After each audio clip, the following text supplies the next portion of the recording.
Safeena, I came in very early on with Novel London. I can't even remember how.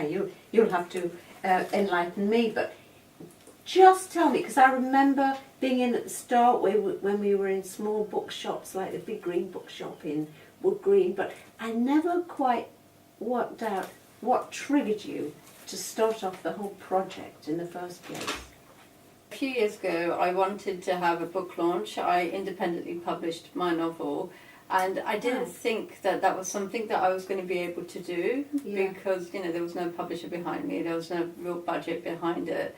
So I rang up a few bookshops and I asked them if they would allow me to launch my novel there. Foyles did allow me to launch it, and I said to them that I've written a novel that's partly based on the River Thames, and could I please launch my novel there? And I was actually looking for venues. I didn't outright ask them for that, so they said, we'd love to have you here.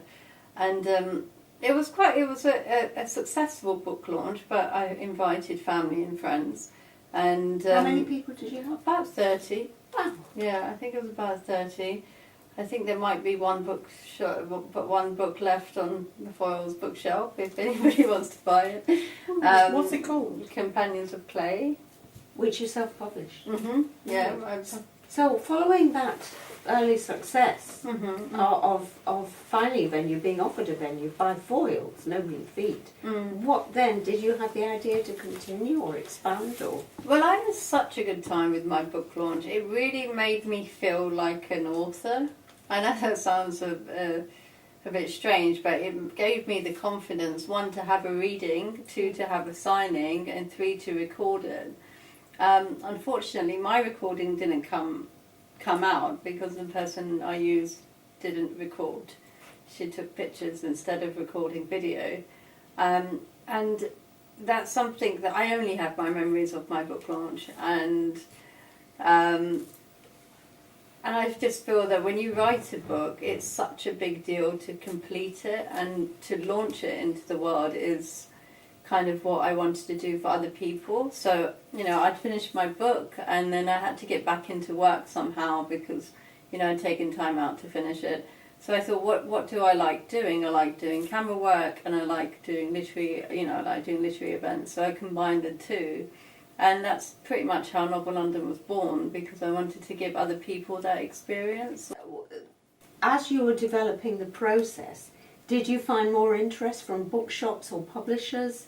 Because I seem to remember Foyles, Waterstones, a number of publishers turned up. Yeah, not so much. When I originally did it at the Big Green Bookshop, and we hired the space, and it was kind of like a modest, it attracted a modest audience. So I wanted to move that away from North London, just because I felt that maybe it was the location that people weren't coming to. So one day I went to about 4 or 5 bookshops by foot. I think it was like Trafalgar Square and a few on Charing Cross Road.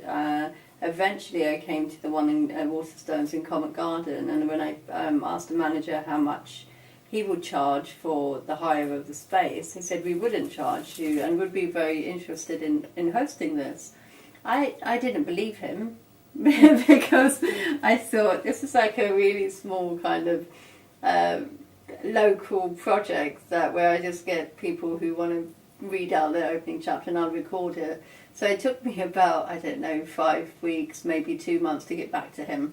And so when they did say yes, Waterstones, the management at Covent Garden back then, they supported it quite a bit, and they allowed us to come in and to bring the authors and to just have, and I think from there the quality just went up. Before we talk about the authors, I don't want to talk too much here. At what point did you become involved, Norma? Oh, okay. And Norma's been, I've known Norma for more than 10 years. Oh, yes. And we met at Enterprise Bookshops, I didn't know more. And I've known Norma for 10 years, and I was running, I did this as a pilot project a few years ago. It's called London Lit, and Norma, we lost contact for a few years, and I remember that she was working on a novel. And I contacted her because I said, would you like to read your first chapter? Because that's great. Have you finished it? And what's going on with it? And Norma being an actress, I knew she was going to have this kind of vibrancy, and it was going to be like an electric reading. And I wasn't wrong, So from then, we just kind of kept in touch on and off. And because of Norma's always encouraged me to just keep going with this, even though it has been difficult, because sometimes I don't find the readers or I don't find the venues. Or just the expense of trying to get the catering or whatever or the crew. So Norma became involved because she was just constantly being like a bit of a rock. did you notice that there was a difference between people publishing a book and people then being able to read to an audience, and that Norma was needed? Absolutely. I mean, like I said, when I was doing my own reading, I would just be lost in the pages. Like, you literally be glued to the text, and you wouldn't really want to look up, and you wouldn't want to engage with people. And the stuff that Norma goes through, the techniques that she goes through, the delivery, the inflection, and even more importantly, as a video editor, is people who don't pause between full stops.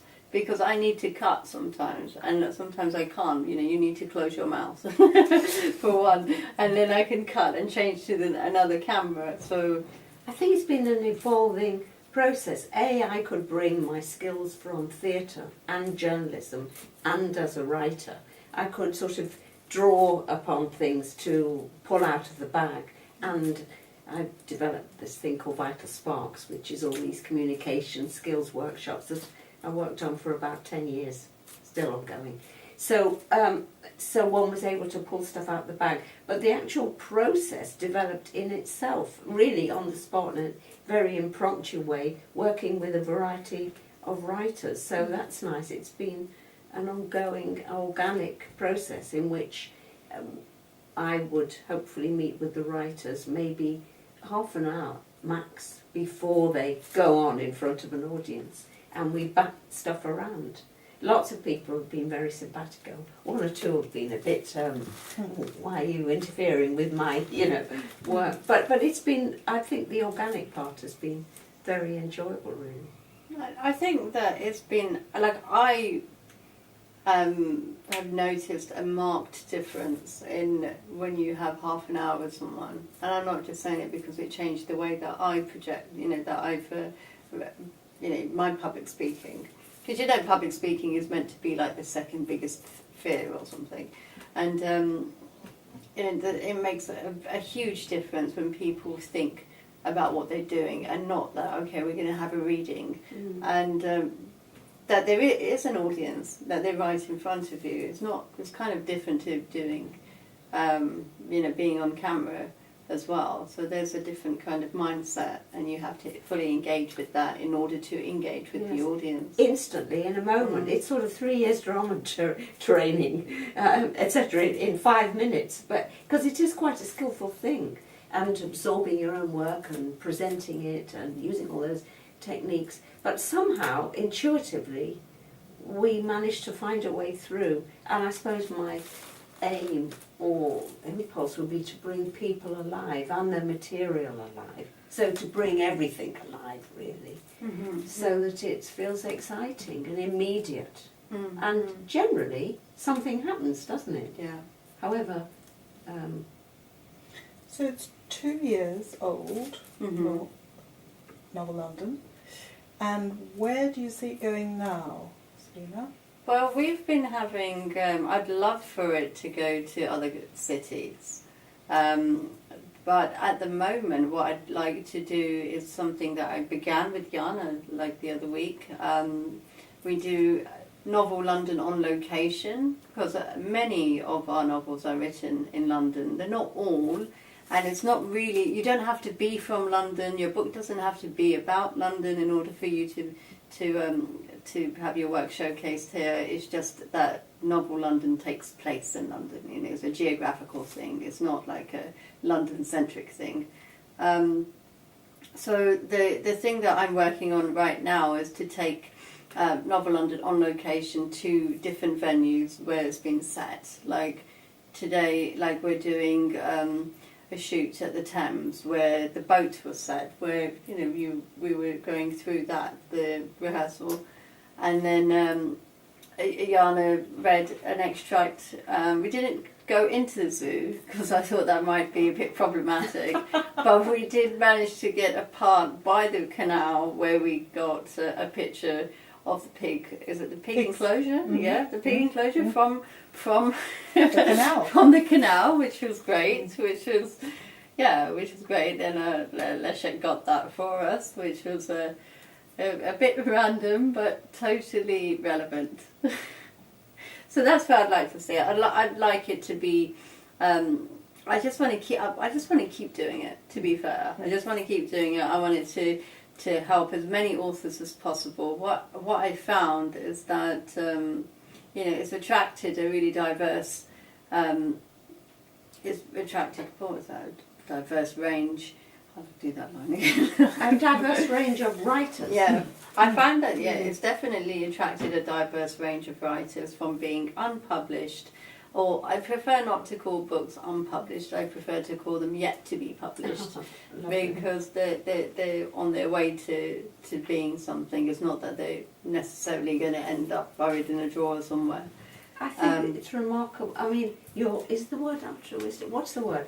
It's an incredibly generous impulse to want to support writers and new writing, and you're doing this without funding or massive official support. A, it's fascinating. I wonder where all this comes from. But B, what would help? What would be the most helpful thing that would happen now? Would it be funds? Would it be venues?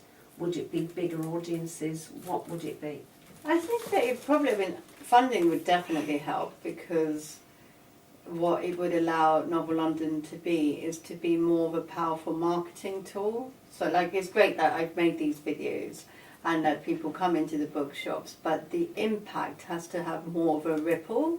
I'd like to see people really do well from Novel London. I'd like to see Novel London be a place where you come for fresh fiction. It's not really about how commercial your book is. It's, like I said, we have yet to be published novels, we have recently published novels, we have newly published novels as well. So do you what about audiences? Because tell me a bit about the audiences, because audiences come and they seem engaged, even people who are not writers. Is that true? No, we have a hardcore following. There are a few people that come time and time again, which I really appreciate. And people do get to read the opening chapter of their novels, and that can take up to 15 or 20 minutes. And ballpark, say about 8 to 20 minutes.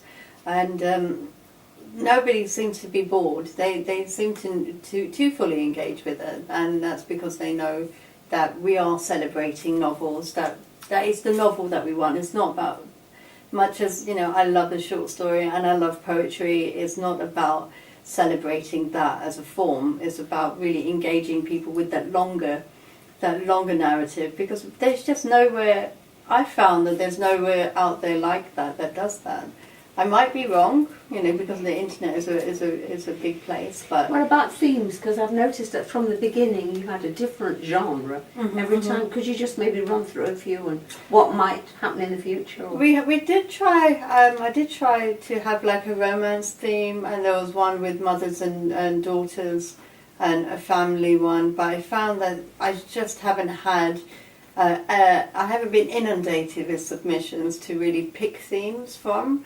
So I just thought, okay, we're going to showcase 2 to 3 writers per event, and we'll keep it to that. It just makes my life a lot easier, as opposed to me trying to put round pegs in square holes. You've also had the rule that it needs to be a whole chapter, only the first chapter, yes. And no prologues. And is that working out? Well, the prologues I've made, I've kind of cut that rule, because I have found that if you're writing crime, then you're more likely than not to have a prologue. And I do like, I have read some incredible crime prologues. The problem I had with prologues is that I found them very, very deceptive.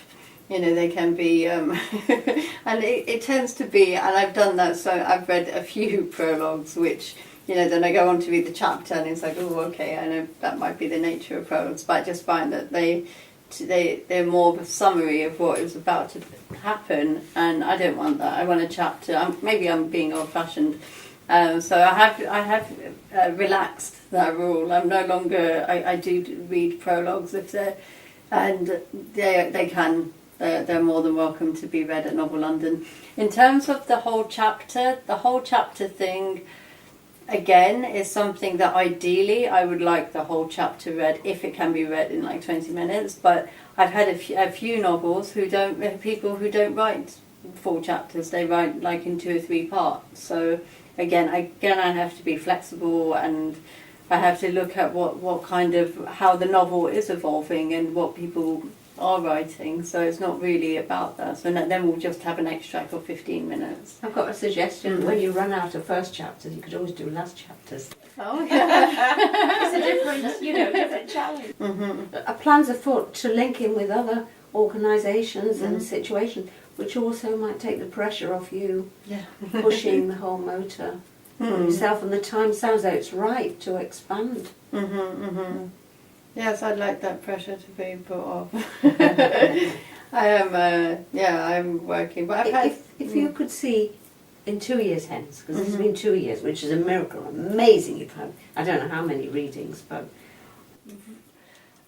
what I really would love to be is to draw people into a venue that kind of encapsulates the novel, like taking them to like the zoo, say, or but probably not somewhere so public, or somewhere outdoors, or somewhere like with me, I would have loved to have brought a whole load of people onto a boat to do my reading, because it's set partly on the Thames, or with Yana, if we did take people to the zoo, I think they've had some in museums, like the anatomical museums, the Horny Man Museum, or somewhere like that, where people, although they're drawn to they're listening to the novel, they can feel that they're somewhere, they're immersed. I would love it to be more of an immersive experience. And how I do that, I'm still looking into, but the immersion is something that I definitely would love people to experience. I would say that your contribution at this time is incredibly significant, because it's no longer possible for a writer just to write and to let everything be published and to disappear out of the process. People want to know who the author is, they want to see the author engage with their own work, they want to see the world that the work comes from. The interface between just the writing and the world has become very thin, and you're providing an incredible service to make that more possible for authors. It's very visionary, it's very new, and it's extremely generous of you, but I think there's a huge future in it. I mean, in a way, a lot of that happened in big places like the Hare and Wine. People are paying a fortune to be part of it, and they're talking to thousands. But I agree. I agree with you that expands the whole interest and the nature of it. And the Q&A that we're doing now, I can see sort of Q&As with the writer, even after they've done the reading, being incredibly, because you have done that at times. Yes, we have. We record the chapters, and that is what goes on online. What would up it even more to give the author that kind of emotional author experience. I know that sounds a bit odd for that to be the defining factor, but I think that when you do something like write a book and you launch it and you have coaching, that stuff improves your confidence, and it has a knock-on effect. So to give the author experience where they have the Q&A, and to give the audience more connection with the writer as well, then it doesn't become just a book. And And really about inspiring people to, one, they can read out loud, but also that they can write, because a lot of people do want to write, and they, I mean, how many people have you heard that said, I'd always like to write a book? And don't get me wrong, it's not easy. It's not something that everybody can do. I mean, I think everybody can begin a book, not everybody finishes the book that they begin. But it's really about just like keeping people inspired. And, because if that's what life is about, life is about movement, life is about just growth, and don't just stop with writing one book. Don't just stop. Just keep going, keep moving. That's what we're here for, I think. Wonderful. Well, you've certainly inspired me. I know you said I've maybe inspired, but you always encourage me to carry on writing or working, and that's so wonderful to have that kind of support, to know that people believe in you, and you're doing it. Yeah, Lots of people, it's great. But I think that's what it takes. I think that even one person believing in you, it can make the world of difference. Because you can have 100 people telling you that your dreams aren't going to come true, but all it takes is that one person to say, I believe in you. And then you might listen to that voice more than you listen to the person that says that you can't do this. Because you can. You can do it. You can do absolutely anything. And that's the beauty of fiction, because we create these stories. And that's what life is like. We create our story. And I think that whether that's on the page or off it, that's what we're here for. We're here to create and help each other, and we're all characters in our novels. Oh wow!